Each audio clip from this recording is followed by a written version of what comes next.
Olá, meus irmãos, seja bem-vindo ao meu canal Como Viver e Agradar a Deus. Aqui quem fala é Wesley, você é muito bem-vindo ao meu canal. Meus irmãos, o tema de hoje é bem interessante. Vamos falar sobre a eleição e reprovação e a predestinação.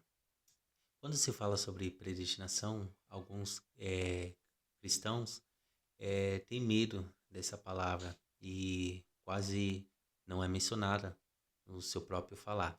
Mas essa escritura é bem clara enquanto a eleição e a predestinação que Deus elegeu a os seus eleitos, os seus filhos, aqueles a que Ele irá salvar e aqueles que irão ser condenados. É uma das questões muito problemática na vida de alguns, por conta, até porque alguns têm medo sobre isso. Ah, se pergunta, será que eu sou salvo? Será que eu fui predestinado e tal? Mas a escritura é bem clara e nítida quando se fala sobre isso. Uma das coisas que devemos aprender e entender é confiar em Deus, saber que Ele é soberano sobre os céus e a terra, saber que Ele que criou os céus e a terra, nós somos só como pó da terra. Quem nos fez, quem ordenou que hoje nós estivéssemos vivos agora neste momento, respirando, foi Deus. Então, o texto que eu quero deixar aqui para vocês, que eu vou estar lendo, é Romanos capítulo 9. Vou estar lendo do versículo 10 ao 14.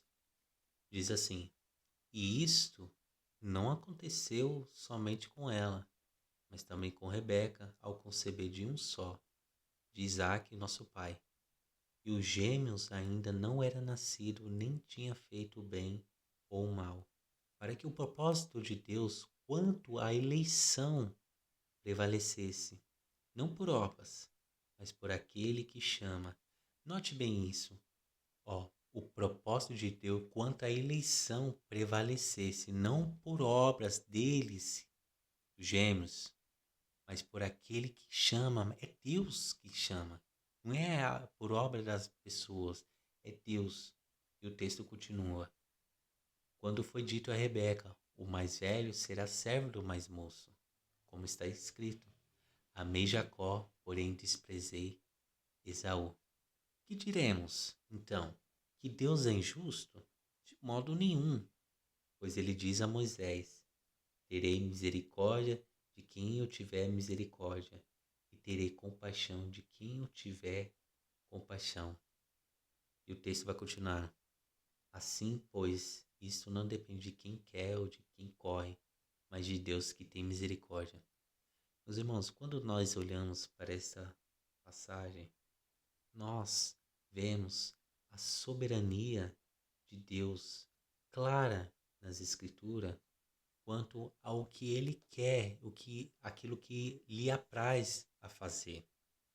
Não depende de nós, não depende das nossas obras, não depende do que nós corre e faz, ou que nós vamos fazer, mas depende de Deus. Deus tem misericórdia de quem Ele quer ter misericórdia. Ele terá compaixão de quem Ele ter compaixão. E isso, Ele teve compaixão de um e misericórdia de outro. Deus, Ele elege aquele que Ele quer eleger. Então, você vê o raciocínio aqui de Paulo, ele ainda fala assim: que diremos? Então, que Deus é injusto? Será que Deus é injusto quanto a isso? Eu pergunto a vocês que vão ver esse vídeo. Será que ele é injusto? E Paulo ele tem um duplo pensamento aqui. Ele está escrevendo isso e falando sobre isso, imagine se a pessoa for perguntar isso a mim. Será que é injusto? Ele vai falar: de modo nenhum. Deus não é injusto, de modo algum. Pois ele diz a Moisés: terei misericórdia de quem eu tiver misericórdia. E assim foi. Ele tem misericórdia de quem ele quer ter misericórdia. E Êxodo 33:19 diz assim: O Senhor respondeu: Farei passar toda a minha bondade diante de você, E lhe proclamarei o nome do Senhor. Terei misericórdia de quem eu tiver misericórdia, e me compadecerei de quem eu me compadecer. Deus não é injusto naquilo que ele faz, de modo algum. Ele é Deus, ele faz o que ele quer, ele endureceu o coração de Faraó. Ele endureceu para mostrar àquele povo a misericórdia, a mostrar a misericórdia que ele teve com aquele povo. Então ele falou: vá, Moisés, fala a Faraó, mas eu vou endurecer o coração dele para mostrar o meu poder nele.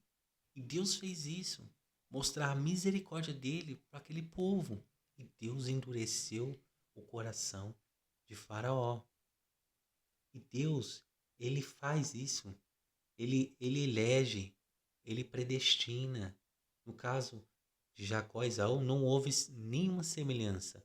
Ambos nasceram em resposta à oração, que é Gênesis 25 e versículo 21. Não obstante, apesar de suas notáveis similaridades, antes mesmo que os gêmeos nascessem ou tivessem feito o bem ou o mal, sua mãe já tinha sido dito: o mais velho se virá o mais jovem. Está citado em Gênesis 25, 23. Isso foi também o que realmente aconteceu, pois não só Esaú perdeu o direito de primogenitura, e Jacó tomou posse da mesa, mas o último também obteve a bênção que o pai, Isaac, erroneamente pretenderam pronunciar sobre Esaú. Entretanto, o contraste era ainda mais agudo, porque, citado em Malaquias, diz assim, ó, o Senhor diz: eu sempre os amei. Mas vocês perguntam: como é que nos amaste? E o Senhor responde: Esaú era irmão de Jacó, mas eu amei Jacó e desprezei Esaú. Fiz dos montes de Édom uma desolação e dei a sua herança aos chacais do deserto. O apóstolo aqui acrescenta como está escrito: amei Jacó, porém o de Esaú. O divino propósito emanando da eleição e executando o seu desígnio, determina quem é salvo. Tudo depende de Deus, que chama eficazmente, atrai alguns e não os outros. Então, tudo depende de Deus. Eu vou deixar uma reflexão aqui. Como se sabe muito bem, esta passagem de Romanos 9, versículo 13, é considerada um texto prova para a doutrina da predestinação, eleição e reprovação. Predestinação é o eterno propósito de Deus por meio do qual ele pré-ordenou tudo o que acontece. E Efésios, capítulo 1, versículo 11 diz assim: e em Cristo fomos também feito herança, predestinados segundo o propósito daquele que faz todas as coisas conforme o conselho da tua vontade. Meus irmãos, veja como isso é muito gracioso. Olha, segundo o propósito daquele que faz todas as coisas. Quem que faz todas as coisas? Conforme o conselho da sua vontade. Então é conforme o conselho de Deus, ele faz todas essas coisas. A eleição pode ser definida como o eterno propósito de Deus que faz certos indivíduos específicos serem em Cristo recebedores da graça especial, a fim de que viva para a glória de Deus e obtenha a salvação eterna. Lucas 10, versículo 20. No entanto, alegre-se, não porque os espíritos se submetem a vocês, e sim porque o nome de cada um de vocês está registrado no céu. Veja que interessante, Jesus já falava isso. Não se alegre por isso, mas se alegra porque os seus nomes já estão registrados no céu. Então ali aquelas pessoas já eram eleitas, já era salva, já era predestinada. A reprovação é um eterno propósito de Deus em ignorar certos indivíduos específicos, no ato de conceder a graça especial, ordenando-os ao castigo eterno por seus pecados. Romanos 9, versículo 13 e 17, que é como está escrito: amei Jacó, porém desprezei Esaú. Embora ambos esses decretos sejam igualmente finais, seria errôneo dizer que são coordenados em cada aspecto. Por exemplo, ainda que o pecado seja de fato a causa meritória do castigo mencionado na definição do decreto da reprovação, a fé não é a causa meritória da salvação a que se refere a definição do decreto da eleição. Também, para citar uma tradução publicada, Dr. Bavinck, em certo sentido, a queda, o pecado e o castigo eterno acha-se incluso no decreto de Deus e determinado por ele. Isso, porém, é verdade somente em certo sentido, e não no mesmo sentido que a graça e a salvação. Estas são os objetos de seu deleite. Deus, porém, não se deleita no pecado, tampouco tem prazer no castigo. Deixa bem claro nisso. Suscita-se a pergunta: como foi possível que o Deus amorável ordenasse certos indivíduos ao castigo eterno? Uma pergunta mais lógica e séria. Como foi possível que um Deus cuja justiça requer que o pecado seja punido, ordenasse a alguns indivíduos a vida e glória eternas? Seguramente, o espantoso em tudo isso é a morte substitutiva de Cristo. E aqui está claramente. E veja que Deus, ele pré-ordena todas as coisas. Ele faz tudo aquilo que lhe apraz. A Confissão de Fé de Westminster, em 1647, tem um seguinte a dizer sobre a eleição e a reprovação. Diz assim: toda a eternidade, pelo muito sábio e santo conselho de sua própria vontade, Deus ordenou livre e inalteravelmente tudo quanto acontece. Porém, de modo que nem Deus é o autor do pecado, e nem violentada é a vontade da criatura, nem é tirada a liberdade ou a contingência das causas secundárias antes estabelecida. Vejam, presta bem atenção. Porém, de modo que nem Deus é o autor do pecado, nem é violentada a vontade da criatura. Nem é violentada a vontade da criatura, nem tirada a liberdade ou a contingência das causas secundárias. Segundo o seu eterno conselho e imutável propósito, e segundo o santo conselho e beneplácito de sua vontade, antes que fosse o mundo criado, Deus escolheu em Cristo, para a glória eterna, os homens que são predestinados para a vida, para o louvor de sua gloriosa graça. Ele os escolheu de sua mera e livre graça e amor, e não por previsão de fé, ou de boas obras, ou perseverança nela, ou de qualquer outra coisa na criatura que a isso movesse ou condição, ou como condição ou causa, segundo o inescrutável conselho de sua própria vontade, pela qual ele concede ou recusa misericórdia, como lhe apraz, para a glória de seu soberano poder sobre as suas criaturas, para o louvor de sua gloriosa justiça. O resto dos homens foi Deus servido não contemplar e ordená-los para desonrar e ira por causa dos seus pecados. Então veja, aqui está claramente que Deus ele predestina uns para a salvação e reprova uns para a rejeição. E Deus é injusto nisso? Não, porque todas as coisas que ele faz conforme o conselho da tua vontade. Ele faz tudo pelo conselho da sua vontade. Tudo aquilo que Deus faz é justo, é correto. É correto. Deus é santo, Deus é justo.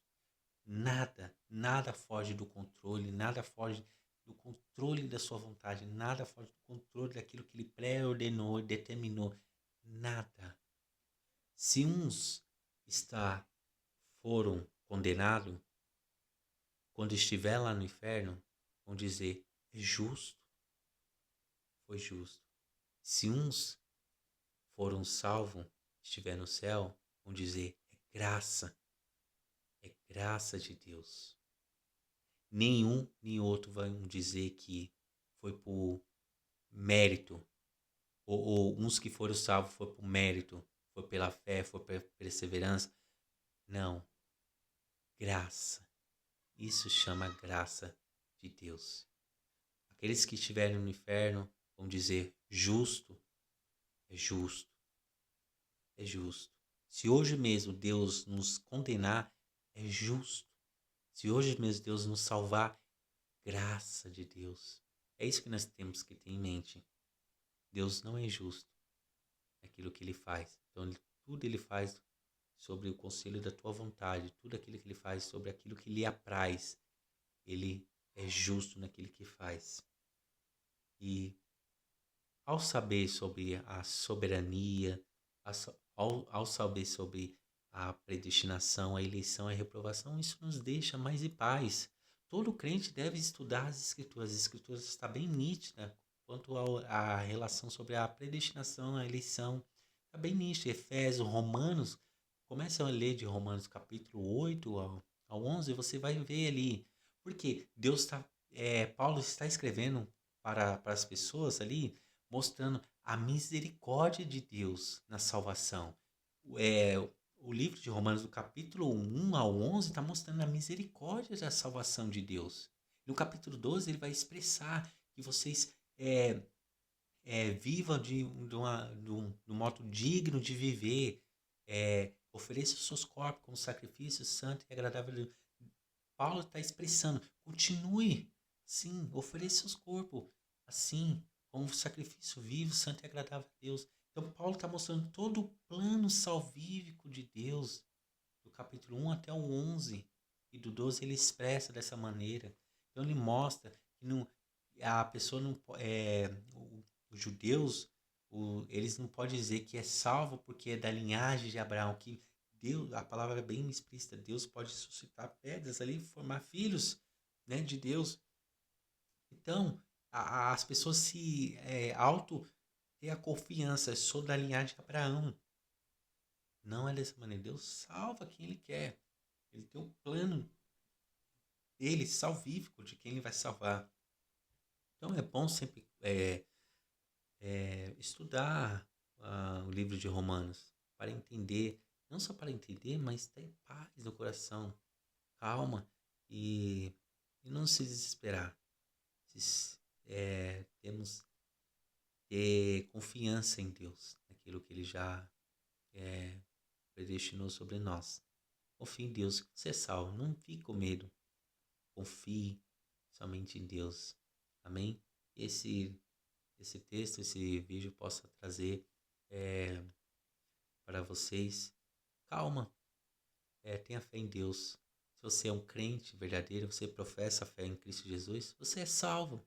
Confie. Não tenha medo. Não foge daquilo que as Escrituras nos ensina. Não tenha medo, mas que tenha paz no seu coração. Amém?